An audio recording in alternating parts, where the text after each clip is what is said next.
Thank you, everyone. It's 6 o'clock. I'm going to get rolling. This is the normal monthly meeting for July 2026 of the Human Rights Commission. We are in a hybrid status, meaning we are present here in City Hall in the Esther Howland Chamber, and then we have members who are virtual via the Teams app. When I do the roll call, if you could just identify whether you're virtual or in place here in person, that would be great. So I'm going to do a brief roll call of the members present and then hand over the agenda to Randy to go through.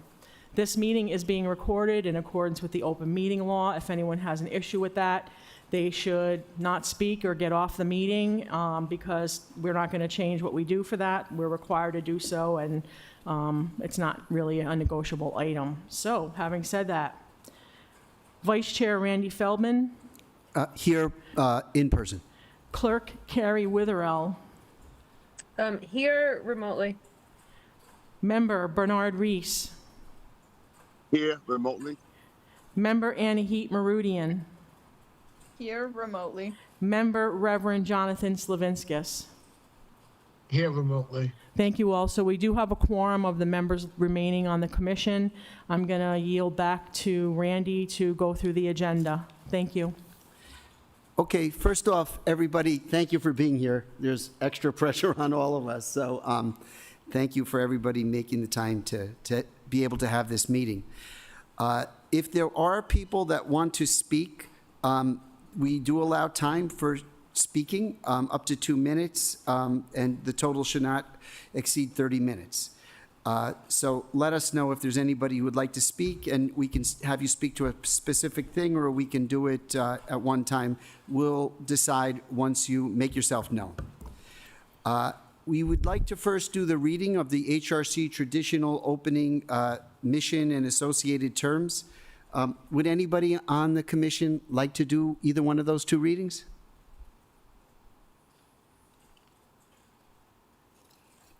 I do have them available to me if you'd like me to read that, Randy. Okay, whichever one you'd like to do, Carrie, and if anyone would like to do the other one, fine, and if not, Carrie, if you don't mind doing two, that'd be great. If you do mind, I'll do the other one. Yeah, so I have the mission and key terms, if I could read those, and if you would like to do the land acknowledgement, I don't have that other one, so. Okay. All right, so HRC mission. The HRC was established to promote the city's human rights policy.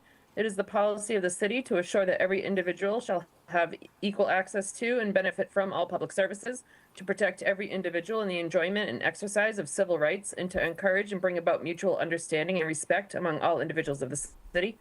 It is the goal of the HRC to ensure that all city residents are treated fairly and equally by eliminating bigotry, discrimination, intolerance, and prejudice. Our work requires us to address institutional racism so that as a community we can achieve racial equity.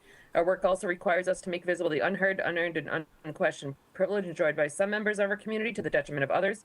We take time to make this acknowledgement, to educate so that a path can be cleared for healing. Key terms: institutional racism. The term institutional racism refers specifically to the ways in which institutional policies create different outcomes for different racial groups. The institutional policies may never mention any racial groups, but their effect is to create advantages for whites and oppression and disadvantage for people from groups classified as people of color. Racial equity. The term racial equity is the active state in which race does not determine one's livelihood or success. It is achieved through proactive work to address root causes of inequalities to improve outcomes for all individuals. That is, through the elimination or shifting of policies, practices, attitudes, and cultural messages that reinforce different outcomes for a race or fail to eliminate them. In privilege. The term privilege describes the unearned social power in informal institutions of society to all members of a dominant group. For example, white privilege and male privilege. Privilege is usually invisible to those who have it because we are not trained to see it, but nevertheless puts them at an advantage against those who do not have it. Okay, thank you, Carrie. Anybody want to read the Nipmuc People's Statement? I can do the land acknowledgement if you'd like. Okay, thank you, Anahit. That'd be great. Next, we will continue our practice of acknowledging the traditional ancestral territory of the First Peoples of Massachusetts on which land we are convening tonight. The Nipmuc Nation is what is now Worcester County. While the Nipmuc history predates written history, records from the 1600s inform us that the original inhabitants of Worcester dwelt principally in 3 locations: Packagug, Caddaset, and Wigwam Hill. It is important to make this acknowledgement and to honor the ancestors that have come before us. Unfortunately, it is all too easy to live in this land without ever hearing the traditional names and history of the people who first resided and prospered in these lands and continue to reside and prosper. Thank you, Anahit. Okay, next up would be to review and approve our minutes from last meeting. Before we, Make a motion to approve? okay, is there a second? I can second that. Okay, is there any discussion? Okay, I think we can call for the roll. Was that Anahit who seconded, or was that you, Carrie? Who seconded the motion? That was me, sorry. Thank I you. trying to It was find the- Carrie. So we have a motion put forward by Father John Slavinskis, seconded by Carrie Witherall. Roll call, please. Vice Chair Randy Feldman, Here, present, I approve. Clerk Carrie Witherall, Aye. Member Dr. Bernard Reese, Aye. Member Anahit Merudian, Aye. Member Reverend Jonathan Slavinskis. Aye. Thank you. The motion carries. The minutes are approved. Okay, thank you. Okay, moving along.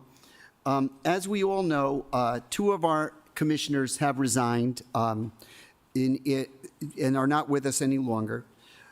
First off, can we ask, how's the recruitment of new members coming along? Randy, we don't have any of that on the agenda, so we have to really keep that sort of for next time maybe, but I will tell you that we are doing interviews for these positions, like we said to you at the last time we spoke, so that's all I'm going to say about it. If Kevin comes in and he wants to speak broadly about it, that's fine, but I doubt it because it's not even on here, so we have to sort of observe, not sort of, we have to observe the restrictions of the agenda that we approved and posted. Kevin, do you want to say anything about it? Yeah, just to follow up on that, I believe there's two members that we're reviewing at the moment, but we're still making a push. I'm meeting with counselors as well too to make sure that they're advocating in the community and anyone else to continue to push the word for these open seats. So right now, I think the focus is recruiting. Okay. So as we know, two of the members resigned in protest. I want to do a point of order because Patricia's teaching us all about the proper way to do the open meetings law, and I want to see if we can comply. So apparently, the commissioners who resigned each wrote letters and submitted it to each one of us, Yeah, I have Directly. nothing. right? I have lost audio as well. Okay, Randy, we weren't able to hear you for a second, but it seems like you're back now. Yeah, I had the same trouble with Kevin. Is it something upstairs, or should we just keep going? Tell me now, could everybody hear me now? Yeah? Yes. Okay. So, this open meetings law is not something we're intuitively born knowing and understanding, but it is something we're obligated to comply with. So I wanted to ask about if everybody had gotten the letters of resignation from the two people resigned, and Patricia informed me, yes, they were both sent, they were each sent directly to each one of us commissioners, but it actually should not have been done that way. It should have been sent to her, and then she would distribute it to the rest of us. So going forward, if I got this right, that would be the proper way to do this. That's correct, Randy, and it's a discussion we've had about many topics over the 2.5 years that I've been working with all of you, which is observing the somewhat strict and restrictive guidelines of the open meeting law. We aren't to have discussion about things outside of the meeting. That could be construed to be as discussion because it's the business of the commission, and I'll leave it at that. Okay. So I think there's a little bit more density to that discussion as far as how many people can meet without violating the open meeting law. I think 2 people can speak, perhaps not 3, since we're down to 5 committee members. It goes by the number of seats in the overall commission, so it would be 5 or less, but it's still inappropriate to contact people about the business of the commission via email. I It's see. similar to reply all, and the provisions that say reply all to an email are, it's not acceptable when you're talking about the work of a commission. Okay, so let's speak about the next order of business, because I'm trying to comply with the open meetings law. I had written a letter that I didn't finish until an hour ago, maybe 35 minutes ago. And I forwarded that to you, Patricia, to distribute to everybody on our committee to see if they would like us as a commission to send that letter to City Manager Batista. I know there was very little time to do that, but were you able to forward that to our commission members? Randy, I think you're misunderstanding. The letter can be, I can forward it for next month's meeting, but as far as this month's meeting, it's not part of the agenda. We can't do anything regarding it this month on this month's meeting. So it would have to be part of the August meeting. Okay, so here's my question. Because it won't be timely if we wait till the next month, because the proposal to not have a civilian oversight committee or independent oversight committee will already have been decided by our next month's meeting by the city council. Let me take that back. They will have been informed about what the city manager's decision is before our next month's meeting. So my question is, are we able to forward that to commission members, that letter that I gave you today, and ask that we have a date in the future for someone to get back to us, let's say a week from now, to say whether they agree with that or what revisions they would like to make on it? So do you see that we're debating about something that's not on the agenda currently by what you're asking me? I mean, it's essentially the same thing. I will forward it to the members for the August meeting. That's what I can do at this point. Okay. When will you forward it? I can do it tomorrow morning. Okay, sounds good. All right. Then, if I understand the open meetings law correctly, then, I could have an individual personal conversation with a member, but I can't have a discussion with more than 2 other members at the same time. Is that correct? It's a quorum of the body, so it would be the group that remains, basically, All right, so a quorum is 5, right? because we have 9 seats on this board. Okay, so how many people can engage in conversation at once under the open meeting law? I'm not going to tell you to engage in conversation, the business of the committee, because we're not technically supposed to be doing that. So, and what I'm saying to you is often emails are perceived to be debate and discussion of committee business. If you go on the Attorney General's website, there's some very clear rulings about that. I've shared them with everyone in the past. I'm happy to get them out and let you see them again, but I can get the letter out to everyone tomorrow and essentially say, reply and whether you're in favor or against this, and then you can put it on the August meeting. That's what I can do. Okay, okay. So we'll do that. Now, the members that resigned, it certainly got a lot of play in the press. We're not going to discuss it tonight.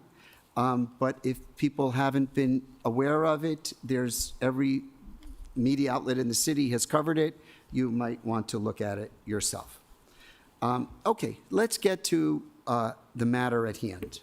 The matter at hand is a suit that has been brought against the city of Worcester in U.S. District Court here in the District of Massachusetts in Central Mass by the National Alliance of Mental Illness of Central Massachusetts, the National Alliance of Mental Illness of Massachusetts writ large, and the Parent Professional Advocacy League. That lawsuit is not, the topic that the lawsuit deals with is not a new one to us. In fact, at a previous Human Rights Commission meeting, Worcester Deputy Police Chief Edward McGinn estimated that upwards of 25% of calls on a daily basis are people who are experiencing some sort of mental health crisis. As he said, we in the police are at the epicenter of all social services here in Worcester. Then, at a meeting of our city's Human Rights Commission on April 28, 2025, Liz O'Callahan, the commission's then vice chair, noted that the current policy may inadvertently reinforce existing stereotypes and stigma associated with behavioral health challenges, noting that individuals diagnosed with mental health disorders are statistically more likely to be a victim of a crime than to pose a danger to others. She noted the importance of acknowledging this fact to prevent negative implicit biases impacting officer response. Okay.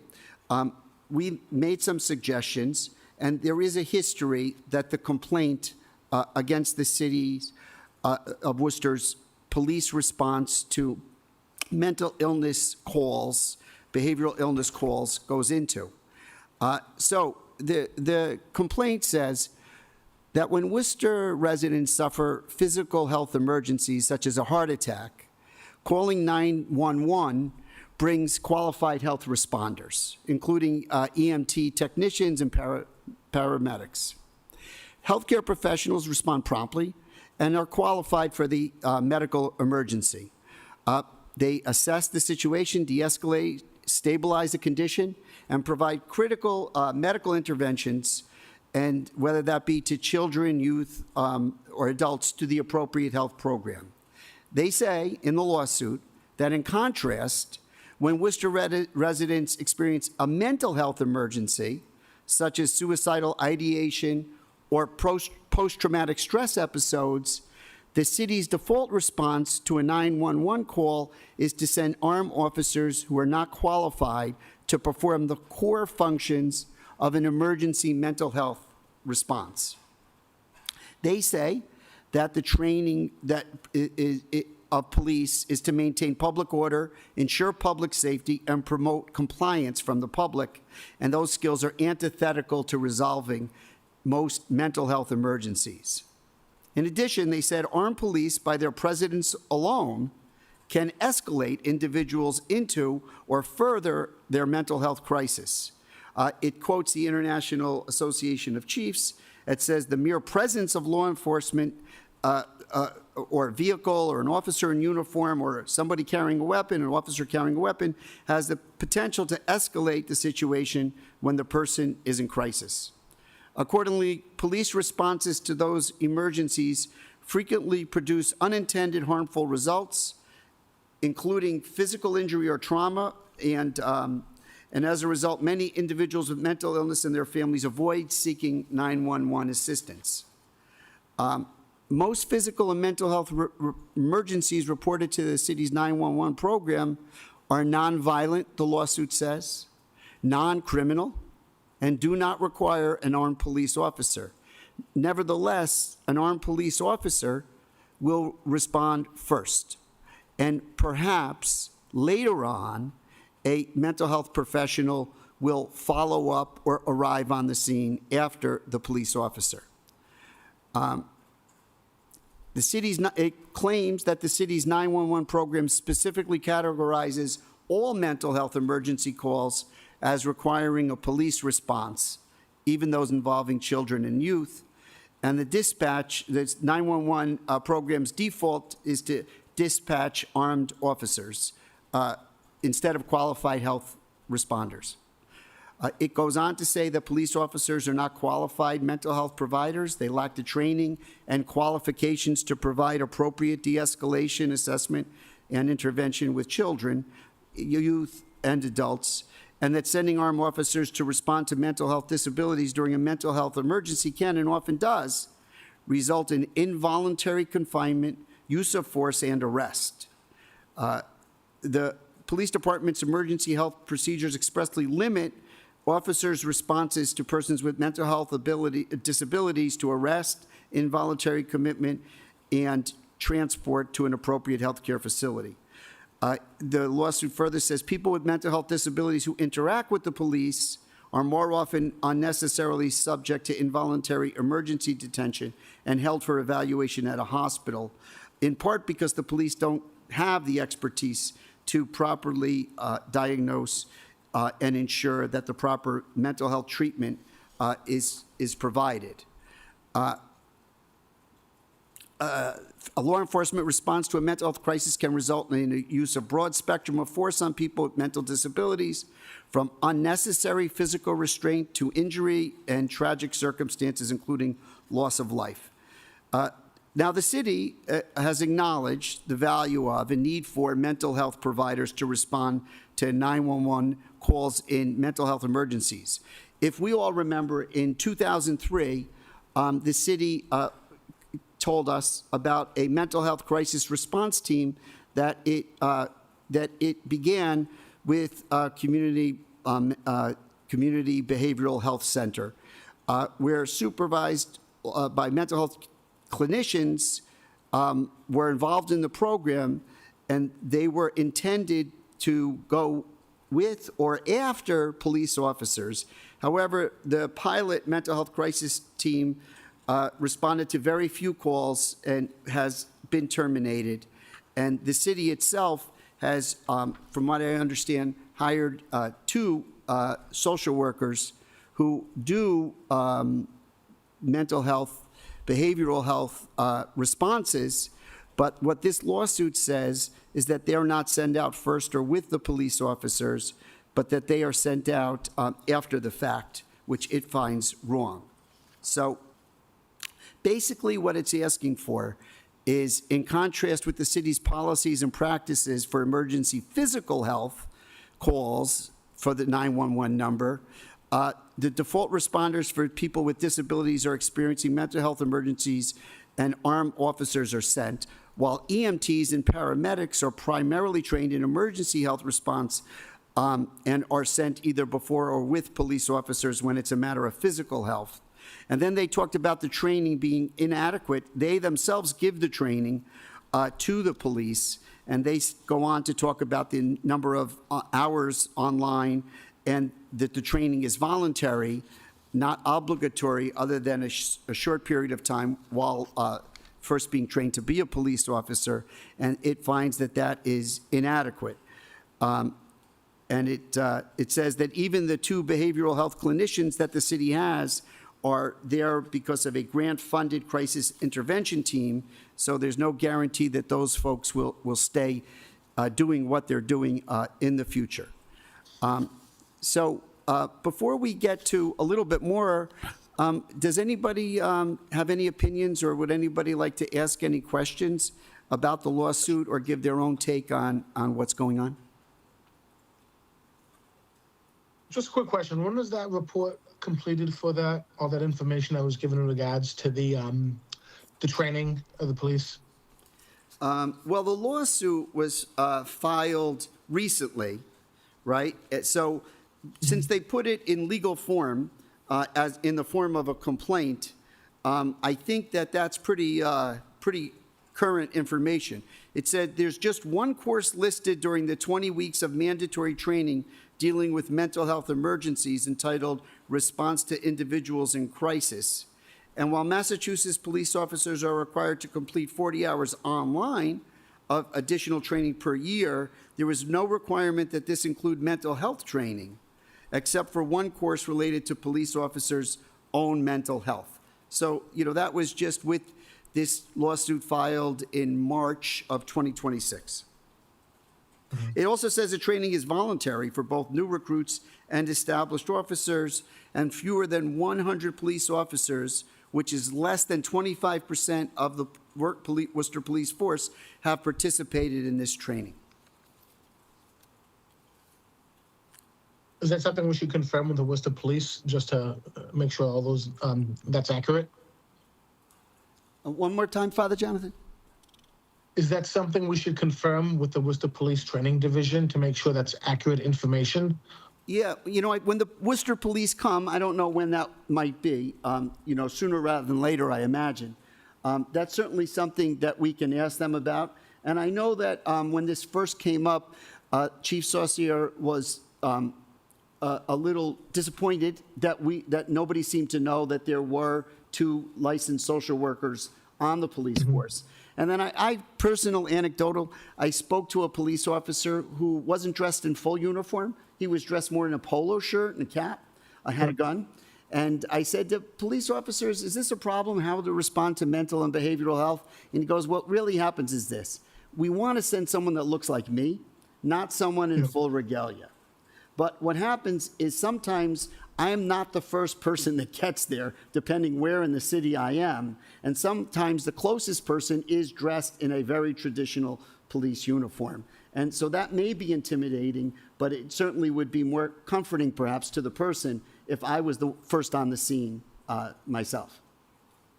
And I would suggest maybe when we talk with the police, we can ask them what are the hours or the shifts that the two social workers are working.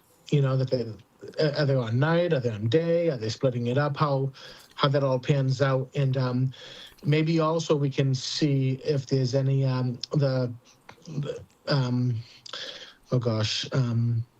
calls in terms of like mental health issues.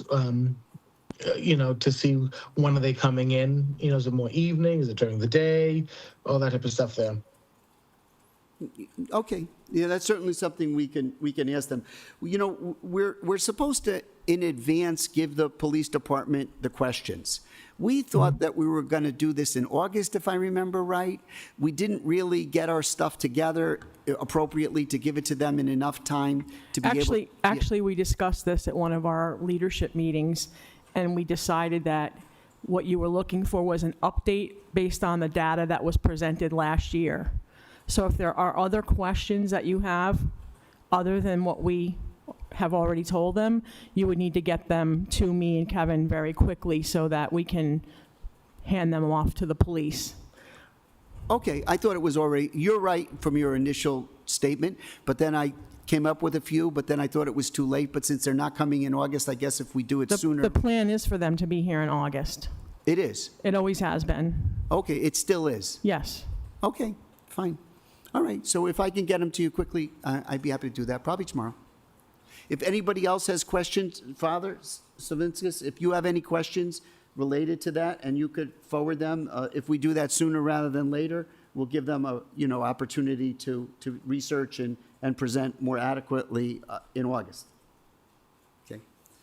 And could I ask a clarifying question quickly? So in terms of the meeting, just please correct me if I'm wrong. I was under the impression that, we were asking them both to give an update on the same questions that we had asked last year and what we talked about last year. But I was also under the impression that there was going to be, this was maybe going to be a little bit more conversational in nature, and questions that we have, we're able to bring with us to the meeting. So I just wanted to clarify which questions need to be given in advance and which are things that we can bring to the meeting, because I'm certainly going to have questions, but Carrie, I was maybe not aware it was so formal. Carrie, I think at this point, the decision and the discussion about them being more conversational in nature was that we're not going to give a separate listing of questions. We're going to go with the question responses categorically like we received last year, and then update the data, and that we anticipated there may be some discussion about that. But if there are other topics and other types of questions, I think it would be reasonable for us to present them as soon as we can for them to prepare to answer questions when they come here in August. I would say reasonable, but not Okay. required. I don't think Okay, you'll have much that makes- conversation if they don't have fair notice of what the discussion's going to be. Carrie, is that sufficient, or you want to follow up? Yeah, I think that's sufficient. I was going to kind of formulate my questions based on what we talked about last year. Anyways, I'm not sure if there's any brand new topics that come up, I will make sure to forward those along. Okay. All right, now, anybody else? Because I want to go a little bit into what the Department of Justice said about the issues identified in this lawsuit, so that people have some frame of reference. And I just wanted to give my own little, pocket analysis of the lawsuit's chances, because there's an issue of something called standing, about whether you're an affected party or not an affected party, whether you can bring a lawsuit or whether you can't bring a lawsuit. And they seem to have tried to stretch that they're an affected party. I don't know if that's going to be sufficient for the court to to find that the lawsuit can go forward or not. But irrespective of that, the issues raised are vital and important. These is not unique to Worcester. These lawsuits have been brought in different parts of the country. It is new. It is novel.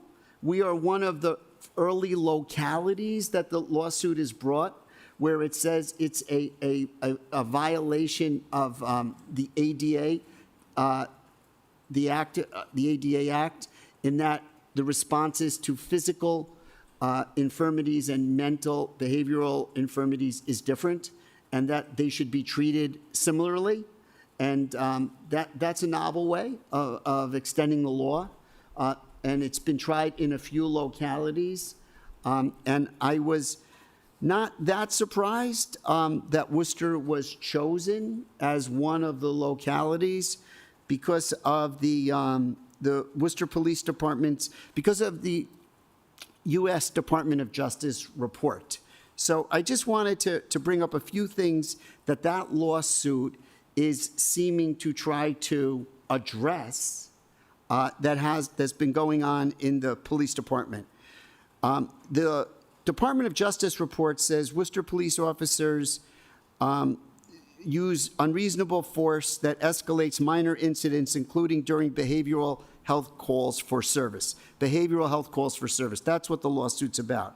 And it said WPD rapidly escalates situations and uses excessive force during encounters involving minor violations of law, sometimes with no crime at all. Rather than trying to de-escalate, officers instead unreasonably ramp up the level of force, including interacting with people with behavioral health issues. That's what we addressed previously in our what Liz O'Callahan addressed in our suggestions to the department policy.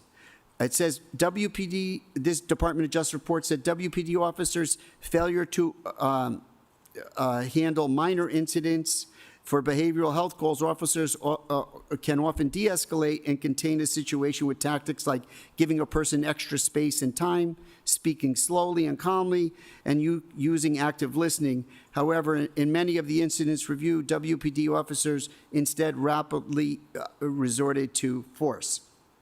And then it said, WPD has been on notice of the need to manage officers' use of force against people in handcuffs. A 2018 lawsuit about striking someone in handcuffs, and then another person who was homeless alleged was struck in the face while handcuffed. Lastly, where behavioral health call requires law enforcement response, WPD does not prioritize sending officers with expertise or experience in interacting with people in crisis. So the Department of Justice commented on this. That may be one of the reasons why the lawsuit was chosen to be brought in Worcester.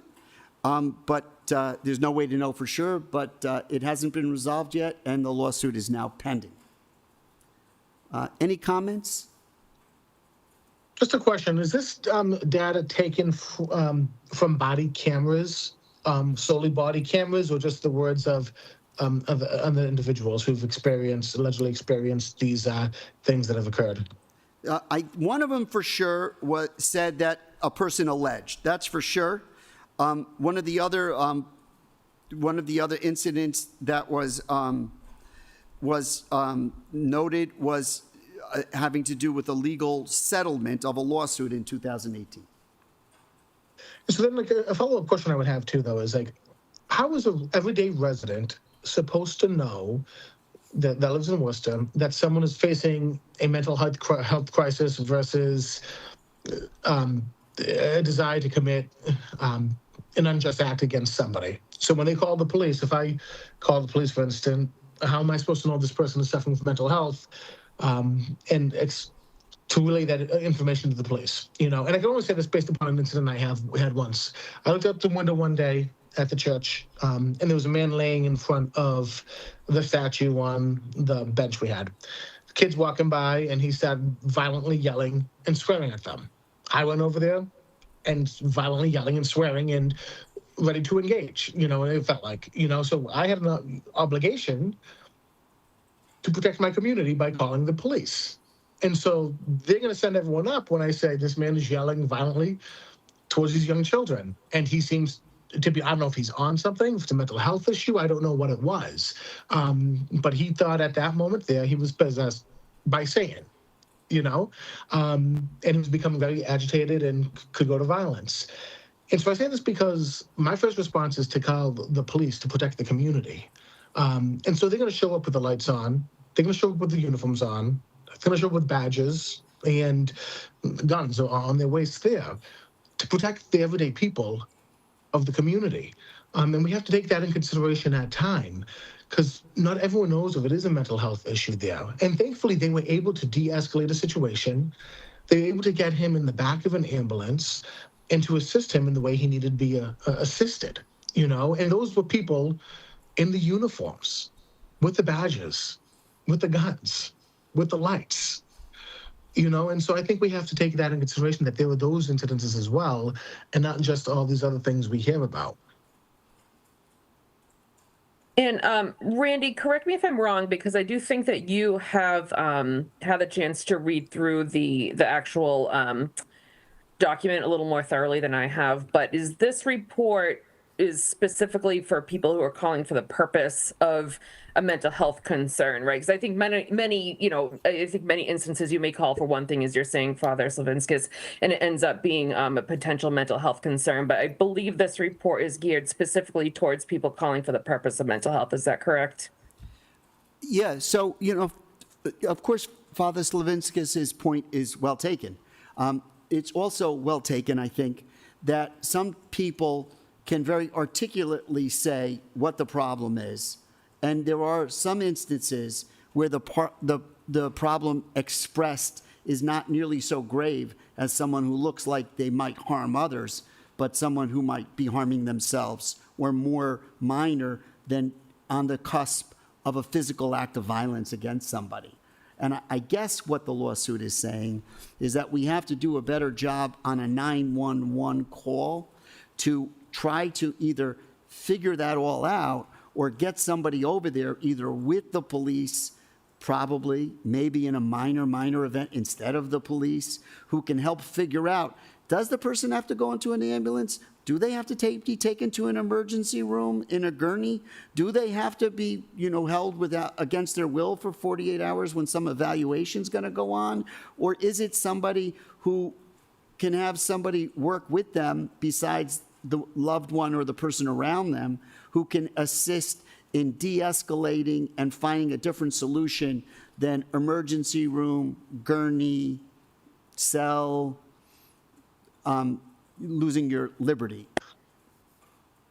So do you think this is a question to look at 911 dispatches and the training that they go through when asking questions? I guess so. Or also, I think you have a very difficult thing with the police themselves. You hear oftentimes police say, and Father Jonathan, you'll know a lot better than I do about this, that, this is not what we're trained for. This is all we do nowadays. This is so many of our calls are mental and behavioral health problems. And we would like somebody to be able to show up with us or instead of us to do some sort of preliminary work. So maybe not the 911 dispatcher, but somebody else in the process, like the way an EMT shows up to handle a medical problem. So it's not all on a police officer, that this is not the most huge part of their training for them to be forced to be able to use a minor part of their training 25+% of the time that they're responding to a call. And so there should be a greater push then. I was going to say, so there should be a greater push for us to, again, then advocate the city manager for an increase or acknowledgement that there needs to be more mental health workers, within the city there. And I don't know if that's through us, through the city council, how that goes about. That's an interesting thing. If we want to make a motion to ask the city manager to advance more hiring of social workers, and mental health professionals on the Worcester Police Department, or if this is just a discussion. Does anybody have a feeling on that? Yeah, so I think, and I want to say, I think kind of first off, some background of mine. I think most of you are aware I'm a mental health counselor. I've worked in the mental health field for, I guess it's been over 20 years now. And, I also have, a few people in my life very close to me with some pretty significant mental health and substance use concerns. So there's been many number of times that I have called the police, not here in Worcester. So I think my comments aren't specific to the WPD because these have been in other cities and towns in Massachusetts. But, I've needed to make the call of whether to call 911 based on a situation or even non-emergency number to help talk over a situation with the police if I can. And it's always a really difficult call to make because I know what I'm hoping for. I know what I'm looking for. At times too, maybe the person I'm working with is hoping for. But I've found, in my experience personally and professionally, that the response can be really unpredictable. And it's always a tough call to make because I don't know if I'm going to make the situation worse or not. And I've experienced like the whole spectrum of responses from really patient and caring and really, really helpful responses to responses that, I've needed to take some action on because they were really highly inappropriate and traumatizing for all involved. So this is a really important topic for me. And, that was leading me to the question. And I think it's not an easy question to answer, but what is our role in helping to address this within the city in terms of, I think taking data, there's a lot of data already available to us. So I want to say kind of assess what's going on, but I think we have plenty of assessments done by plenty of people. How do we help with policy moving forward, with solution, moving forward? So Randy, when you talk about making a motion, I think it's kind of putting the cart before the horse right now, because I'd really like our commission to be able to spend some time to see where this lawsuit goes, look at stuff, come up with some plans. That being said, and I know we discussed this at our last meeting, there's been a lot of work and a lot of effort that's been put towards that. Even, recently, I think that was maybe last year, or you're talking about April 2025, where the HRC did give some policy recommendations, and I think Liz said she didn't believe any of those recommendations were taken up. So I guess it's kind of a twofold question that might not have an answer right now, but what is the HRC's role in being able to come up with some recommendations, formulate some ideas here moving forward, but also, is that advice going to be heeded and welcomed by the city as well? That's a good point. We took up 8 different policies from the police department over the last few years, and only one of the 8, our input made a difference in the language translation policy. So whatever Liz suggested, first when it came to use of force, and then when she later made a presentation just on this topic directly about mental and behavioral health and how is our police department responding to that, there was no action. That's probably why the lawsuit was filed, because the lawsuit thinks it has a much better chance of getting results than our commission does in making a motion or a request or a suggestion. So it's certainly on the radar at this point, no doubt about it. I would think it's probably unnecessary then for us to make a motion, since it's already an issue that will be addressed by the police department. But it doesn't seem like it's going to go away until there is some resolution or proposed resolution, and then maybe we can weigh in on whether we think the proposed resolution is adequate. Randy, do you know, or is there any way for us to tell, and I had tried to look into this before and I couldn't find it, any way to know kind of where this lawsuit stands now? I know it was filed several months ago, but do we know what the progress is? Have there been court dates? Like, what is the trajectory of this case? Is there any way to find that out? I couldn't find it without having to pay for a service, so. Yeah, it's interesting. No, I just read the complaint, but I myself didn't go do the hard work, or if it's possible, to do the hard work to go to the Worcester, I guess it's Worcester Federal District Court, to see, has anything besides a complaint, has a response been filed to the complaint? Has a date been set for any kind of preliminary hearings? Is there a trial date, or is there settlement discussions? I don't know the answer to any of those things, as just sort of following this in the newspaper and then seeing, the only thing I could get was the complaint itself.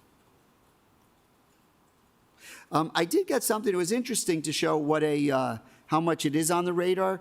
There's a fellow named Mike Benedetti who does the Worcester City Council preview. It's an internet thing he sends out every Monday, I think it is, for the Tuesday meeting of the City Council. And he sent out something from the National Bureau of Economic Research in Cambridge from March 2026, that it was a working paper series having to do with this topic. So I found the academic literature to be really fantastic as far as educating people on what's going on. Pat, maybe I can offer this somehow for our commission for future just knowledge, not because we're going to address it in any way. I'm not sure what you're asking me. Okay, so there's this National Bureau of Economic Research from Cambridge, a working paper on this topic. It had nothing to do with Worcester and nothing to do with the lawsuit, but the topic in general, in its complexity and its analysis, its data. And probably I should have asked you this before the meeting, but is there some way that we can get this to our commission members in case anybody would like If to you read it? scan it over to me, I'll get it to everyone. Okay, sounds good. Sounds good. Okay, so I think that, does anybody have anything else on this issue? Okay, great. All right, so if we're finished with this issue, and also on our agenda is we're going to address something that has a very big local ramification that the federal government has done, having to do with ending temporary protected status, TPS, for Haitians and Syrians. And we are extremely fortunate to have somebody in the human rights investigative branch, or one of the different branches of our human rights EODEI setting, that is an attorney who has experience in this area and can tell us a little bit more about what the federal government has done, and we can all learn more about what our neighbors on TPS from Haiti will be facing in days to come. Thank you.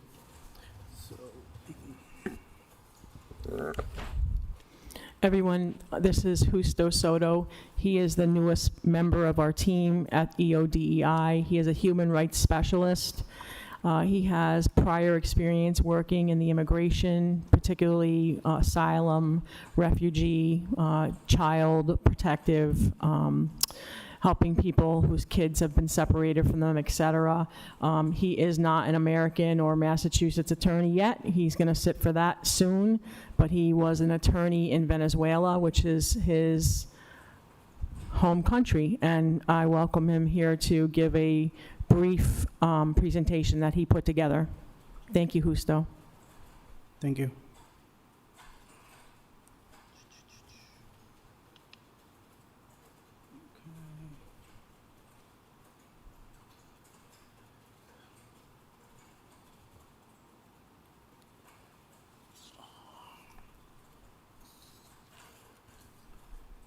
Can they all see my screen or not?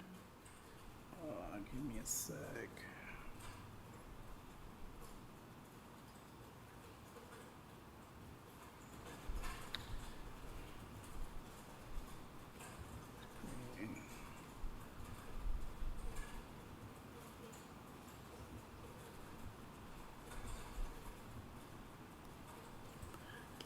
Okay. Perfect.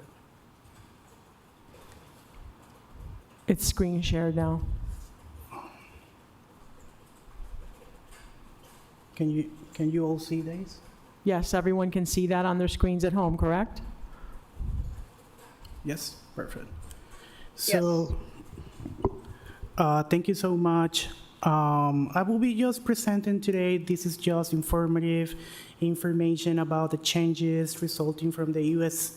Supreme Court ruling on temporary protected status and how they are affecting our residents here in the city of Worcester. Before moving on with this information, this presentation is just for informational purposes only. And of course, for legal advice, it's better just to contact an attorney for it. The purpose of this presentation is to provide key information about the recent U.S. Supreme Court decision affecting temporary protected status, specific with Haitian population and the Syrian population, and the upcoming deadline for those on TPS as well. Explain what the decision means from a practical perspective, discuss the potential impact on Worcester, and identify available resources with different nonprofits around the city. What is TPS? TPS allow eligible nationals of designated countries to remain temporarily in the United States when returning home will be unsafe because armed conflict, natural disasters, or extraordinary temporary conditions. The benefits of a TPS for people who are under the program is remain lawfully in the United States during a designated period, apply for employment authorization, request authorization to travel outside or abroad under certain circumstances, and live and work here in the United States while the decision remains in effect. This program has important limitations. TPS is temporary, doesn't automatically provide a lawful permanent residency path, and doesn't automatically lead to a U.S. citizenship. The Department of Homeland Security must renew this program. Not every year, but they will just continue looking the conditions of the country in order to make a determination and see if the program will be renewed after 18 months, and sometimes they can confirm more time for it. The current designated countries are 11 in total. We have Somalia, Burma, Myanmar, El Salvador, Ethiopia, Haiti, Lebanon, South Sudan, Syria, Ukraine, Venezuela, and Yemen. Right now, the only countries with TPS in effect are El Salvador through September 9, 2026, Lebanon through November 27, 2026, Sudan until October 19, 2026, and Ukraine until October 19, 2026 as well. Sadly, for mostly all of the countries that I didn't mention before, TPS has been terminated. Haiti right now and Syria are the ones who have been affected by the U.S. Supreme Court decision. There are some countries and litigations like Somalia, Ethiopia, South Sudan, Yemen, and Burma. But coming soon, we are going to hear about those decisions about those specific countries. So the Supreme Court decision was in Mullin versus Doe that was decided June 25, 2026.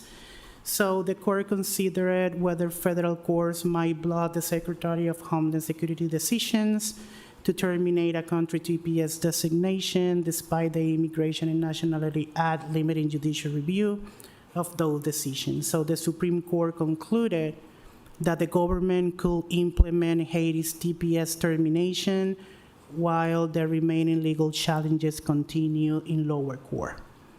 What changed? The federal government may proceed with the termination of Haiti TPS designation. The district court temporary injunction preventing the termination is no longer controlling, and DHS regained authority to implement the termination while litigation continues. What remained unchanged, the court didn't rule that Haiti is safe for return.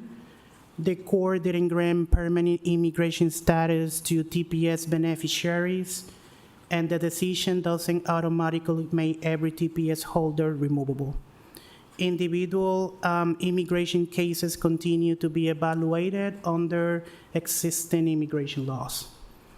And what issues remain pending? Lower federal courts continue reviewing claims related whether DHS complied with statutory requirements when terminating TPS, Constitutional and Administrative Procedure Act APA challenges, and other legal claims that were not resolved by the Supreme Court's decision.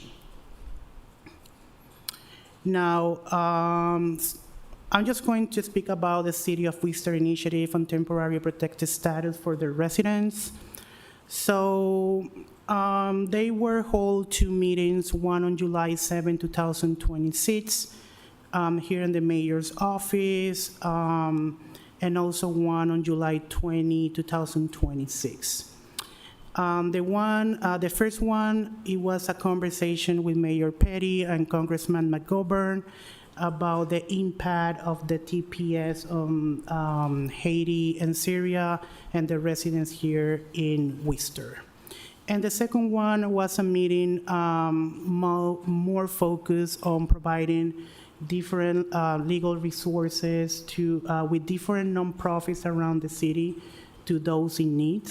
And also that was focused on the work authorization limit and see until where they can actually work or not. So they provide information about TPS employer guidance, community support meetings. They were talking about the Macy program update, that support that they need and not that they need individuals. And also they created an immigration legal help desk, and they provided different outcomes for different projects around Worcester and even the state of Massachusetts.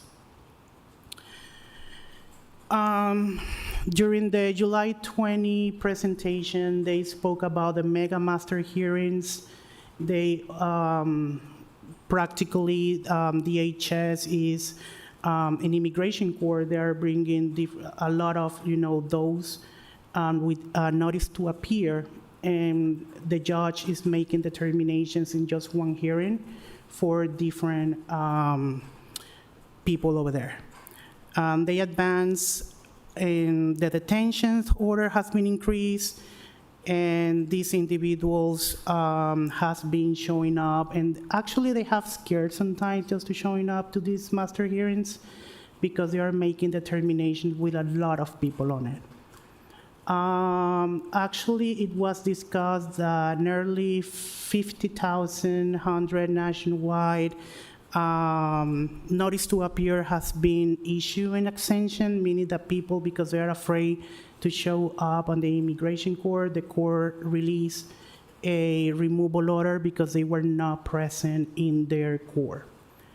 The Immigrant Justice Network in Massachusetts reports that ICE, it is at the Worcester District Court daily, so they have a hotline that people they can actually call every day, and they can inform what ICE is here in the city. And they have been talking about avoid traveling for families, and also they have been looking into the path about different immigration benefits like asylum, work visas, and family-based petitions. This is important information regarding work authorizations and employers. So during the July 20 meeting, they were talking about Venezuela, Haiti, and other designated countries. For Haiti, the temporary protected status employment authorizations are set to expire in July 24, 2026. This follows the U.S. Supreme Court decision that cleared the way for the government to terminate these removal protections. And there has been initiative about telling the employers to not terminate these employees and looking for any other options to keep their job and moving forward with any other benefits around that. About Venezuela, the designation for 2021 Those who applied in January 2025 and they applied for a work authorization, those are active until October of 2026 of this year. And after that, those work authorizations won't be available for them to continue working. And sadly, for the other countries, like Afghanistan, Cameroon, Honduras, Nepal, Nicaragua, Somalia, and Syria, TPS is currently expired for those. And for the Syria population, they are following the same guideline for Haiti. So those work authorizations will be expired in July 24, 2026.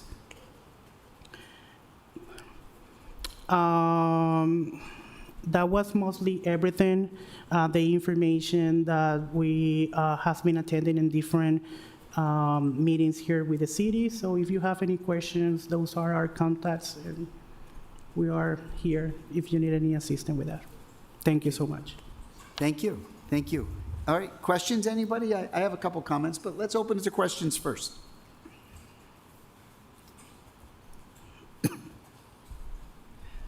All right, let me go. So, you know, the Mega Masters that you were mentioning, Mega Masters are when people have dates far in the future to appear before an immigration judge. Instead of keeping those dates far in the future, where it's a scheduling hearing, a master calendar is for scheduling, all these dates from like 2028, 2027, they're all being combined. And instead of having a master calendar event where there's 30 people in the court or on Zoom, the Trump administration says there will be no more Zoom, there will be no more WebEx to be exact. We want everyone in court now. Everybody, post-COVID, you had a choice, and the courts preferred if you appeared by WebEx. But now it's mandatory that you're going to have to start appearing in person. These super master calendar hearings, megas, instead of having like 30 people in the room, they can have up to 60, 80 people in the room. And they just fit, if you don't show up because you didn't know that your date got moved up 2 years, there's an address problem or whatever communication issue there might be with the court, you just thought you still had the date in 2028 or 2027, and you don't show up, you're ordered deported instantaneously. So that's been a big change. Now, tomorrow, the work authorizations for people from Haiti and Syria who had TPS, they kept getting pushed off, so they were valid for a few extra weeks, and then they were valid for a few extra weeks after that. But that ends tomorrow. So when that ends, the Trump administration is letting people know that we can come and pick you up anytime after that. Your TPS is over. Your work authorization is over. However, it's a very small minority of people from Haiti, primarily, Syria's much less numbers, that were ordered deported previously. They either were deported because they didn't win their asylum case, so the judge ordered them deported. The Board of Immigration Appeals decided their appeal adversely, so they're deportable now, or they didn't go to the court hearing for one reason or another. Those people can be picked up. But the overwhelming vast majority of people from Haiti who had TPS have already applied for asylum or will very quickly do so. And once you apply for asylum before the immigration court, they will give you a hearing in general. Now, the government made two changes on that, one today. There's two different ways to apply for asylum. So for instance, if a Haitian person or anybody else is before the immigration judge and the immigration court, we call that applying for asylum defensively. That is your defense to being ordered deported. If you came on a visitor's visa, or you came as a student, or you came legally, or you snuck in but didn't get caught, you can apply affirmatively, meaning you send it to a government office, and that government office will schedule an interview. And the tradition has been, since for the last 36 years that I've been doing this, the tradition has been that we'll set a hearing, an interview for you, and we'll decide, yes, you deserve asylum, or no, you don't. If you deserve asylum, it's great. You get protection. It's indefinite. 1 year later, you can apply for a green card. If you don't get it, it's not the end of the story. You get 2 bites at the apple. You get to be referred to an immigration judge who gets to review de novo, at first instance in Latin, the asylum case again. As of today, the Trump administration said, we have a right to not give you an affirmative interview anymore. It's been like that for my entire career, but it ended today. We can just say, we have no hearing that we're going to give you with a person behind a desk to hear your claim for asylum. Just go see the judge. And then the judge also has the right to pre-termit hearings, meaning like you didn't give enough evidence to actually have a hearing. So we're going to say we're pre-termitting. It's in normal court, it would be something like summary judgment. We're not even going to hear your case. So things are getting very rough. But most Haitians that I come across have applied for asylum. So at the end of TPS, they still will be able to stay in the United States and continue with their asylum application. Winning is very hard, but you do have due process rights to exercise, to apply. Getting a work card is also very hard because you had to have got the work card before the judge met you. Once the judge meets you, it's too late for you to get a work card generally because they give you a choice. Do you want an expedited hearing, which will be like in 2 weeks? Or do you want the next available date, which could be months or years down the road? Almost everyone will say, I'll take the one months or years down the road, and that makes you ineligible for work authorization. So the problem for Haitians is going to be at the end of their TPS tomorrow, their work authorization, is how can they apply to stay, but also, does that mean they can't get work? Many already have work because they've applied for asylum. They knew this was coming, so they've applied for asylum and they've had a work card. Not everybody falls into that category, though. Sometimes the timing of it, by the time you got caught and presented your case, or the time you turned yourself in and asked for asylum, didn't allow for work authorization to be granted. So you may get a hearing some months or years down the road, but you might not have work authorization for that period of time. Also, the government recently, the Supreme Court to be exact, said that we no longer have to give you an asylum opportunity at the border. That if you came and you presented yourself at the border, we don't call that an entry into the United States, and our law only requires that we give you asylum opportunities after you entered the United States, and we don't consider the border to be an entry.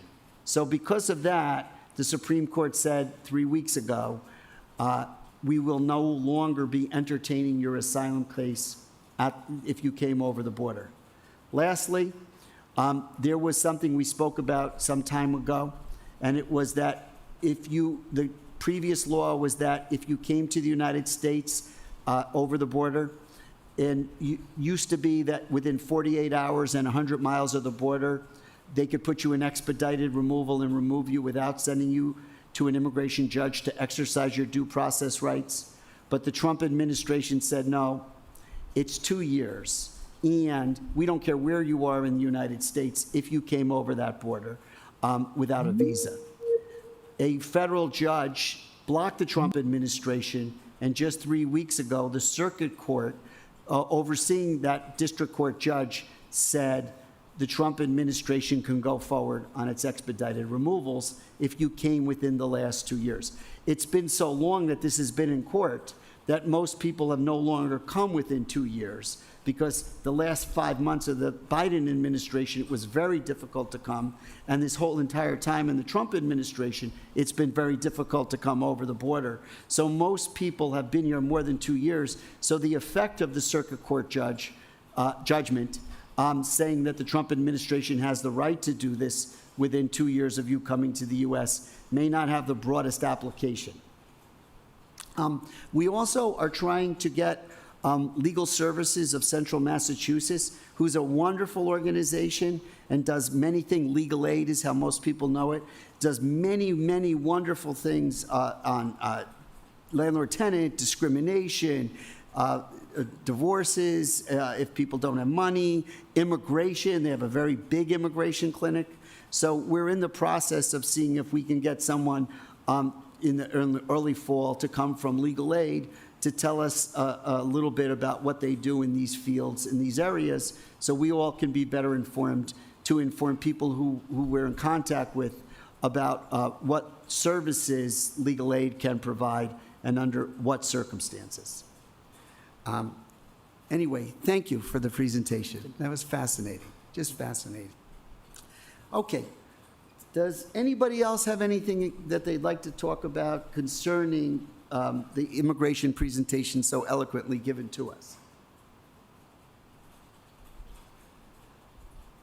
Any other topics? So again, let's just review, because Patricia said that we do have an opportunity, if we act quickly, to come up with some questions for the police department.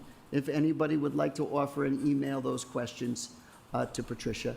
And that's a wonderful opportunity, even though we're a little bit late as far as giving reasonable time. Is there anything else, or should we have a motion to conclude? Randy, if I can, I would say that if you get those to me by, let's say, the end of the week, or let's even say a week from today, for next Monday, that'll give you all some time to think about it Okay. individually. Okay, I think that'll be sufficient, as long as it's something that we give them, a little bit of leeway on in terms of timing. okay.